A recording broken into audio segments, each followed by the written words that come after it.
Hey there YouTube, new copter, going out on a test for forward flight again. No cameraman unfortunately, so I hope you catch it.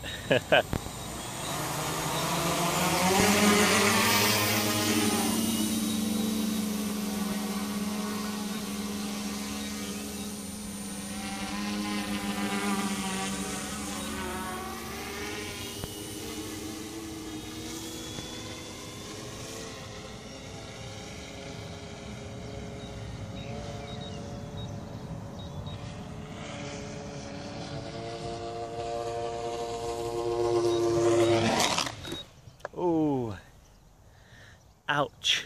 That did not succeed. Here are the results of the crash. Airframe is fine, only damage is again a servo header and a servo header. Oh yeah, and a prop.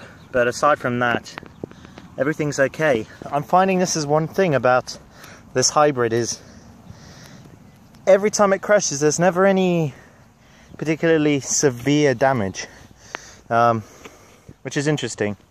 But I mean, I don't know if you saw in the video, it actually again went quite well until I sort of messed up a bit.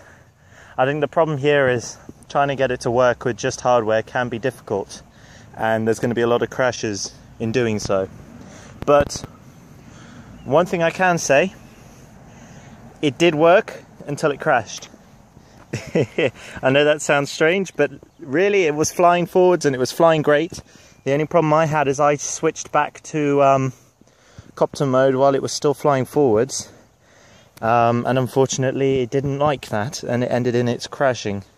So the moral of the story is, when you're using an APM on acro, set acro to 0.2 and it'll work. But when you want to stop flying forwards, don't switch back to hover mode. Keep it in acro and slowly rotate the motors back.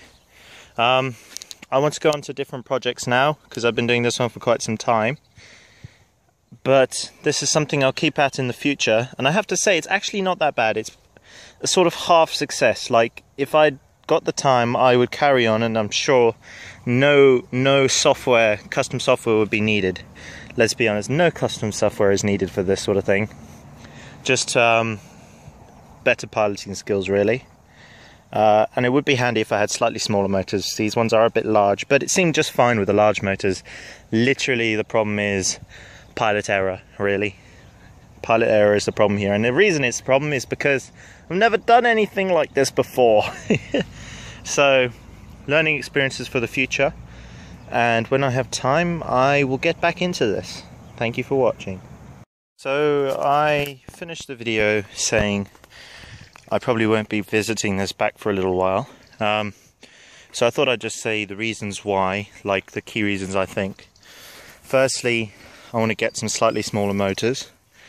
Secondly, time is a bit of a constraint. And thirdly, and most importantly I think, is I need to invest in a 3D printer, because a lot of this stuff would be a heck of a lot easier with a 3D printer, like the tail adapter and stuff.